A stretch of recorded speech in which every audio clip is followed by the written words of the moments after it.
नमस्कार, आप देख रहे हैं भारत का बजट। पिछले एक हफ्ते से लगातार हम बजट को लेकर लोगों की क्या उम्मीदें हैं ये आप तक पहुंचा रहे थे। तो पब्लिक मांगे मोर, ये जनता की आवाज थी और सरकार ने आज उस पर मुहर लगाकर कह दिया श्योर। आज संसद में ऐतिहासिक बजट पेश हुआ जिसमें हर वर्ग का ख्याल रखा गया।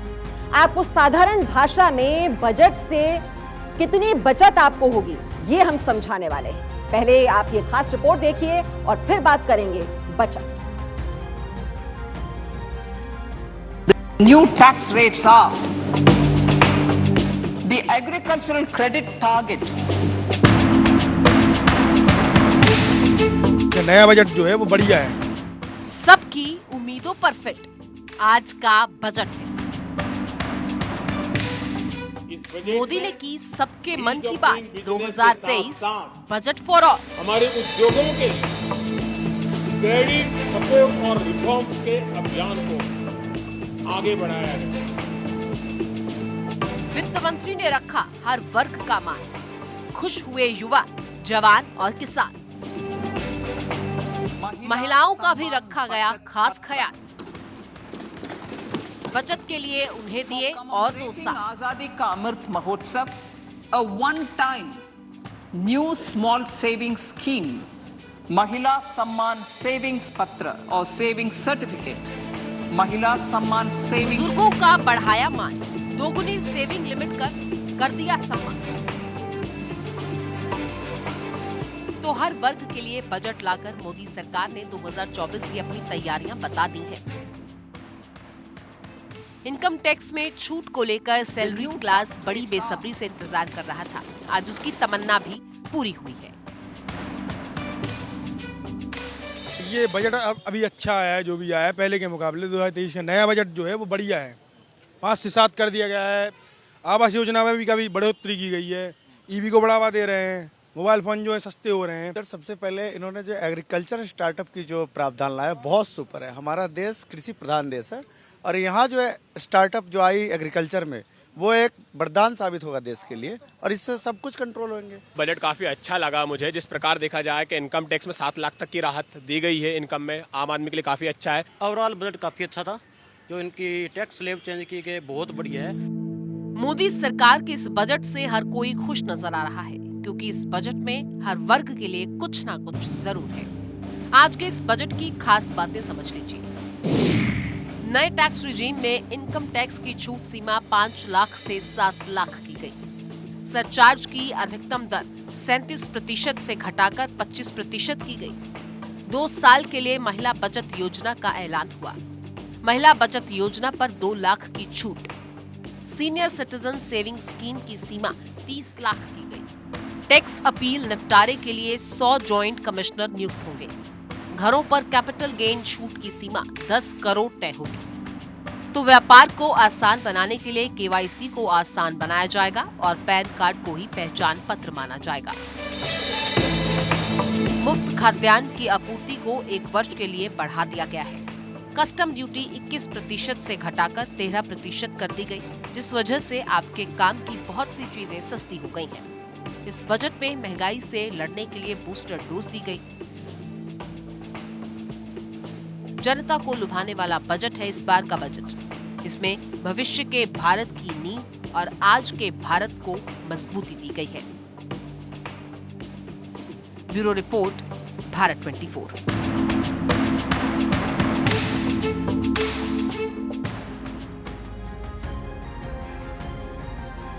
तो महंगाई की मार से जनता को राहत देते हुए आपको बता दें, सरकार ने कस्टम ड्यूटी 21% से घटाकर 13% कर दी है, जिसके बाद आपके लिए बहुत सी चीजें अब सस्ती हो जाएंगी। मसलन खिलौने, cycle, mobile phone, mobile camera, lens जो होता है उसका वो सस्ता हो जाएगा। Automobile, electric vehicles, lithium battery जिनका इस्तेमाल होता है इलेक्ट्रिक वाहनों में, वो अब सस्ती हो जाएगी। एलईडी टेलीविजन और बायोगैस से जुड़ी हुई चीजें, ये आपने देखा, ये सब सस्ती हो जाएंगी। तो बजट में क्या क्या सस्ता हो रहा है ये आप इस वक्त देख रहे हैं अपने टेलीविजन स्क्रीन पर। बजट में क्या सस्ता और क्या महंगा, ये पूरी तरह से क्या क्या चीजें इसमें शामिल की गई हैं वो हम इस वक्त आपको दिखा रहे हैं। अब बजट में क्या महंगा हुआ है, अब इन चीजों पर भी नजर डाल लीजिए। सोना महंगा हो रहा है, प्लैटिनम महंगा हो रहा है, विदेशी चांदी, हीरे, सिगरेट, जो सिगरेट पीने वाले हैं वो देख लें, अब ये और ज्यादा महंगी आपको मिलेगी। पीतल, विदेशी खिलौने, कपड़े और एक्सरे मशीन, ये सब महंगे होने वाले हैं। गरीब आदमी पर इनके महंगे होने से ज्यादा प्रभाव नहीं पड़ेगा, बल्कि जितना सस्ता होने का है वो फायदा मिलेगा। तो क्या सस्ता क्या महंगा इस बजट में, ये आपने देखा। और इस बजट में गरीबों के लिए भी सरकार ने बड़ा ऐलान किया है। मुफ्त खाद्यान्न योजना 1 वर्ष के लिए बढ़ा दी गई है। प्रधानमंत्री गरीब कल्याण अन्न योजना के तहत 2 लाख करोड़ का खर्चा केंद्र सरकार उठा रही है। वहीं पीएम आवास योजना का खर्च 66% बढ़ाया गया है। इसमें बहुत ज्यादा बढ़ोतरी की गई है। पीएम आवास योजना का खर्च आपको बता दें 79,000 करोड़ कर दिया गया है, ताकि ज्यादा से ज्यादा गरीबों को घर मिल सके। जेल में बंद गरीबों की रिहाई कराएगी सरकार। पैसों की तंगी के चलते जो कैदी जेल से बेल नहीं ले पाते हैं, उनका खर्च अब सरकार उठाएगी। ऐसे करीब 2 लाख कैदी हैं जिनकी सजा पूरी हो चुकी है, लेकिन रिहाई के लिए तय की गई रकम न होने की वजह से वो जेल में ही बंद रहते हैं। और हमारे भारत में बुजुर्गों का सम्मान किया जाता है और इसीलिए सरकार उन्हें टैक्स में अधिक छूट देती है। इस बार भी मोदी सरकार ने सीनियर सिटीजन्स को जो सेविंग स्कीम मिलती है उसको 2 गुना कर दिया है। SC/SS 15 लाख से बढ़ाकर 30 लाख कर दी गई है। जो लिमिट है पहले 15 लाख हुआ करती थी, अब उसे बढ़ाकर कर दिया गया है 30 लाख, यानी कि 2 गुना, ताकि बुजुर्गों का सम्मान बढ़े और घर वाले उनके नाम पर बचत करें। अब अभी तक कहा जाता था कि व्यापार करने में बहुत सी फॉर्मेलिटीज होती हैं, लेकिन अब सरकार इसे आसान बनाने जा रही है। जितने रूल्स एंड रेगुलेशंस हैं उनमें काफी रिलैक्सेशंस दी जा रही हैं। बिजनेस करने में 1 स्टॉप समाधान पर जोर दिया जाएगा। बिजनेस में जो पैन कार्ड है उसको पहचान का दर्जा मिलेगा। बिजनेस करने के लिए KYC वो भी आसान बनाई जाएंगी और डिजी लॉकर पर दस्तावेज शेयर को बढ़ावा दिया जाएगा।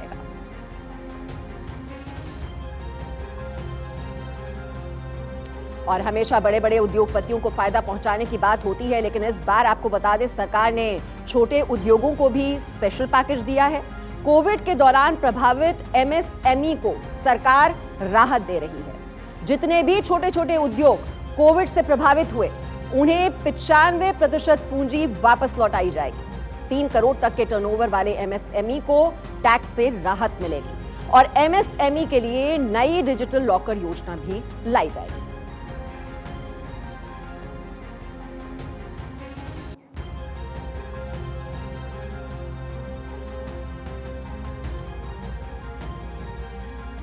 और 9 साल के बाद इनकम टैक्स स्लैब में बदलाव किया गया है। देश में ईमानदारी से टैक्स देने वालों को बहुत देर बाद राहत मिली है। लंबा इंतजार, बहुत ही बेसब्री से इंतजार कर रहे थे नौकरी पेशा लोग। सबसे पहले आपको बताते हैं कितनी आय पर अब कितना टैक्स होगा। देखिए, नई कर व्यवस्था का ऐलान किया गया है और जो टैक्स रेट्स हैं वो इस वक्त आपके सामने हैं। 3 से 6 लाख की आय पर 5% टैक्स, 6 से 9 लाख की आय पर 10%, 9 से 12 लाख की आय पर 15%, और आगे अब बढ़ते हुए आपको और भी कैटेगरीज दिखा दें। 12 से 15 लाख पर 20% और 5 लाख से ऊपर की आय पर 30% टैक्स। तो ये टैक्स स्लैब्स आप इस वक्त देख रहे हैं। ये नई कर व्यवस्था जो कि लागू होगी, और ये इनकम टैक्स स्लैब्स में क्यों नहीं बदलाव हो रहा है, ये मांग लगातार की जा रही थी और इस बार के बजट में इनकम टैक्स स्लैब्स में ये बदलाव किया गया है। अब आपको और आसान भाषा में समझाते हैं कि इनकम कितनी है और आपको कितना टैक्स देना पड़ेगा। तो देखिए, ये आंकड़े भी इस वक्त आपके सामने हैं। यदि आपकी आय 3 लाख तक है तो आपको कोई टैक्स नहीं लगेगा, मतलब कि 0 टैक्स। और आगे आप देख रहे हैं 6 लाख तक जो टैक्स है वो 15,000 हो जाता है। 9 लाख तक 15,000 प्लस 45,000, 12 लाख तक 45,000 प्लस 45,000, 15 लाख तक 90,000 प्लस 60,000, 15 लाख से ज्यादा है तो 1.5 लाख और बाकी आय का 30%।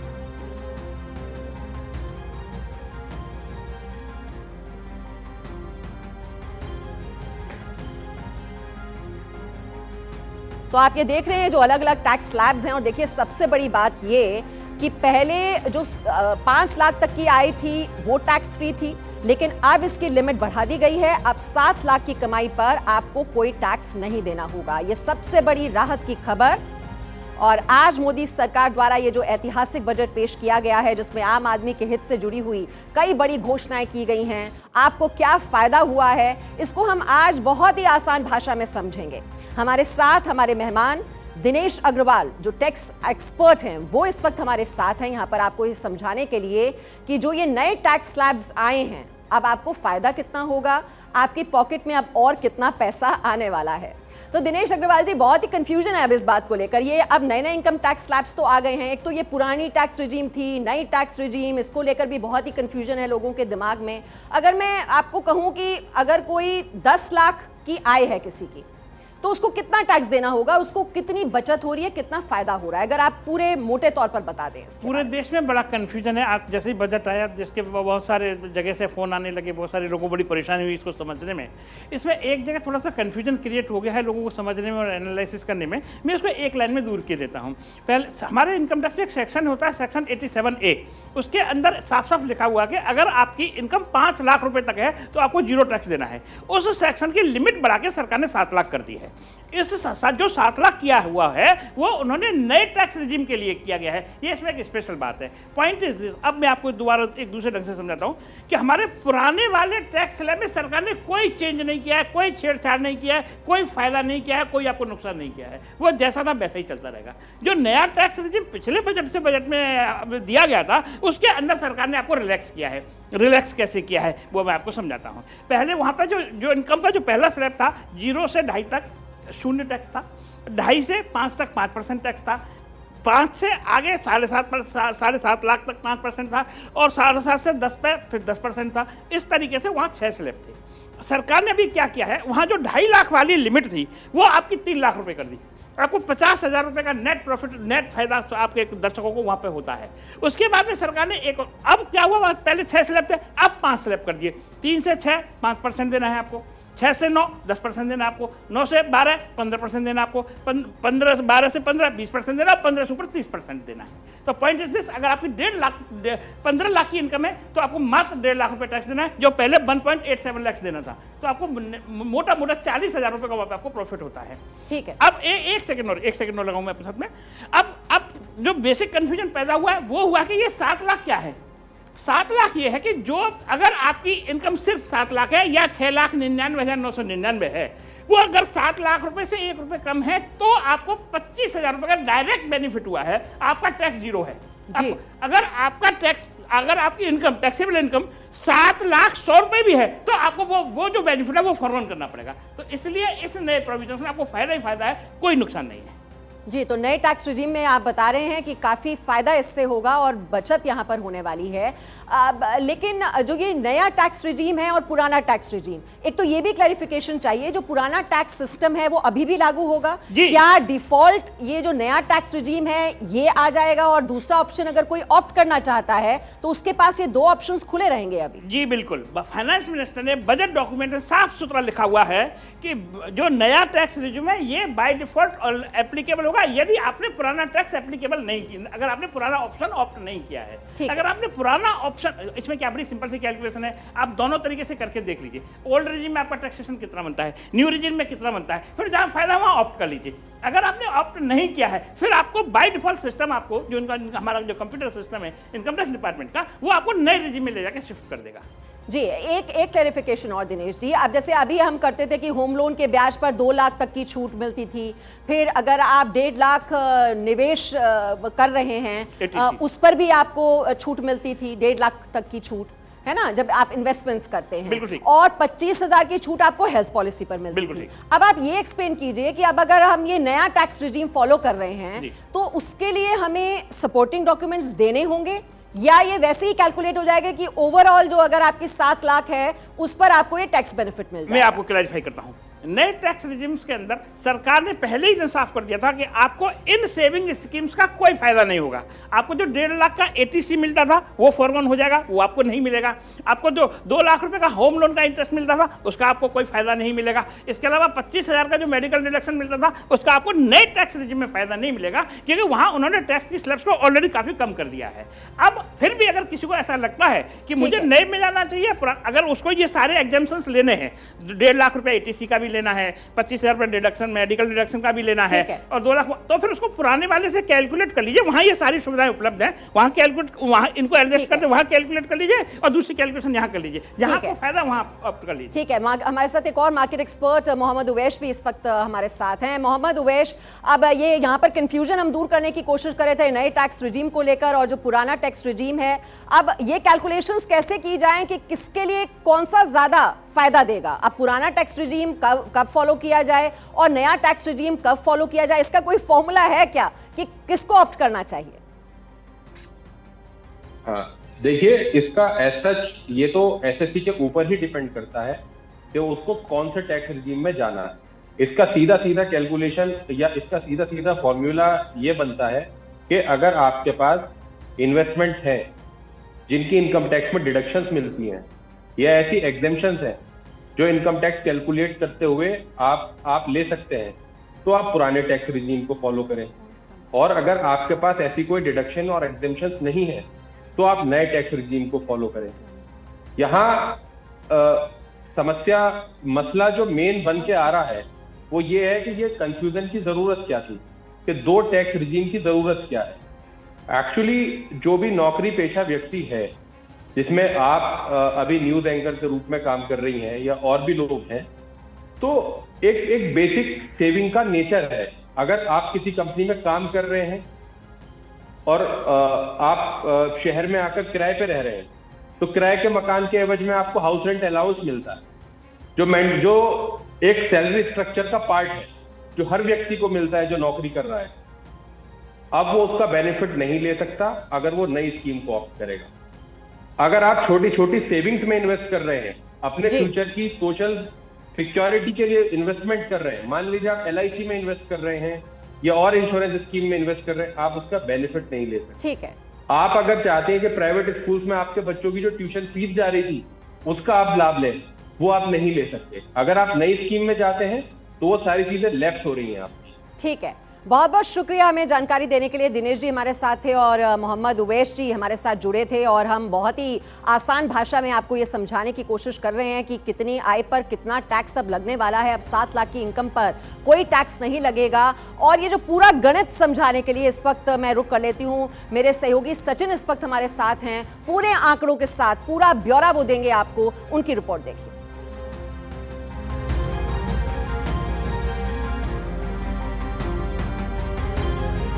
तो आज आम बजट पेश किया गया। इस बजट में क्या खास है, इसके बारे में अब आपको बताने जा रहे हैं। सबसे पहले आपको बताएंगे कि नई कर व्यवस्था का ऐलान किया गया, इसमें क्या है खास। 3 से 6 लाख पर आपको 5% टैक्स पे करना होगा। 6 से 9 लाख पर आपको 10% टैक्स पे करना होगा। वही 9 से 12 लाख अगर आपकी इनकम है तो 15% टैक्स पे करना होगा। इसके अलावा अगर आगे बढ़े तो देखिए 12 से 15 लाख अगर आपकी इनकम है तो 20% टैक्स पे करना होगा। वही अगर 15 लाख से अधिक आपकी इनकम है तो आपको 30% टैक्स पे करना होगा। आगे बढ़ते हैं, आपको बताते हैं कि नई कर व्यवस्था में अब ये छूट खत्म कर दिए गए हैं, यानी कि ATC से लगभग 1.5 लाख तक का। क्या है ये जानकारी, इसको समझिए। होम लोन का ब्याज अब 2 लाख खत्म कर दिया गया है। इसके अलावा अगर हम बात करें तो देखिए NPS 50,000 तक की जो छूट थी फिलहाल उसे भी खत्म कर दिया गया है। नई कर व्यवस्था में जो छूट खत्म की गई है इसके बारे में जरा आप आगे जान लीजिए। स्वयं और परिवार के लिए जो 80D स्वास्थ्य बीमा थी वो 25,000 अब खत्म कर दी गई है। इसके अलावा देखिए 60 साल से कम उम्र के माता पिता के लिए जो छूट थी यानी कि 25,000 की फिलहाल वो भी खत्म कर दी गई है। इसके अलावा अगर हम आगे बढ़े तो देखिए 60 साल से अधिक उम्र के माता पिता के लिए 50,000 की जो छूट थी फिलहाल उसे भी खत्म कर दिया गया है। और आसान भाषा में समझिए 3 लाख तक कोई टैक्स नहीं है। 5 लाख तक इनकम पर कोई टैक्स नहीं है। इसके अलावा आपको बता दें कि पहले 7 लाख तक अगर आपकी इनकम है तो इस पर आपको 32,500 टैक्स देना पड़ रहा था, और अब 7 लाख तक इनकम टैक्स पर 32,500 टैक्स, यानी कि जो पहले था वही अब भी है, यानी कि फायदा कुछ भी नहीं है। आगे बढ़ते हैं। देखिए, पहले 8 लाख तक इनकम पर आपको 45,000 टैक्स पे करना हो रहा था, और अब अगर हम बात करें तो 8 लाख तक इनकम पर 35,000 टैक्स अभी भी, यानी कि जो आज आम बजट पेश किया गया है उसमें यह फायदा हुआ है कि अब आपको 35,000 पे करना होगा, इससे आपको 10,000 का फायदा पहुंचने वाला है। आगे बढ़ते हैं। 9 लाख तक इनकम पर आपको 60,000 टैक्स पे करना था, अब की बात की जाए तो 9 लाख तक इनकम पर आपको 45,000 टैक्स देना होगा, यानी कि फायदा 15,000 का आपको इस बार के बजट में होगा। पहले 12 लाख तक इनकम पर आपको 1,15,000 टैक्स पे करना था, लेकिन फिलहाल अगर हम बात करें तो फायदा होगा 25,000 का, क्योंकि उसी इनकम पर अब आपको देने होंगे 90,000 टैक्स। 15 लाख तक की अगर आपकी इनकम है तो आपको 1,95,000 टैक्स देना था, लेकिन आज की बात की जाए जब बजट पेश किया गया है तो आपको अब कम यहां पर टैक्स पे करना होगा, उससे इनकम पर आपको देने होंगे 1,56,000, यानी कि लगभग 39,000 का फायदा यहां पर आपको होने वाला है। आगे बढ़ते हैं। अगर 20 लाख से अधिक अगर आपकी इनकम है तो 3,51,000 का टैक्स आपको पहले पे करना था, लेकिन फिलहाल अगर हम बात करें तो आपको 39,000 का फायदा यहां पर भी पहुंच रहा है। आपको अभी सिर्फ 3,12,000 के आसपास टैक्स पे करना होगा। अब पहुंचते हैं फर्स्ट फ्लोर पर, जहां पर हम आपको बताएंगे हेल्थ सेक्टर में आम बजट में क्या रहा है खास। तो देखिए, सबसे पहले आपको बताने वाले हैं कि 157 नए नर्सिंग कॉलेज बनाए जाएंगे। खास तौर पर देखिए, लगभग 2047 तक सिकल सेल एनीमिया के उन्मूलन का लक्ष्य यहां पर रखा है, यानी कि सरकार ने हेल्थ सेक्टर पर भी फोकस किया है। फार्मा सेक्टर में रिसर्च के लिए नया प्रावधान भी बनाया गया है। आगे बढ़ते हैं। चिकित्सा उपकरणों के लिए नया पाठ्यक्रम भी तैयार किया जाएगा। आईसीएमआर की संख्या देश भर में अब बढ़ाई जाएगी। इसके अलावा देखिए, चिकित्सा क्षेत्र में निजी निवेश को बढ़ावा दिया जाएगा। तो खास तौर पर फोकस जो है वो हेल्थ सेक्टर पर भी रखा गया है। अब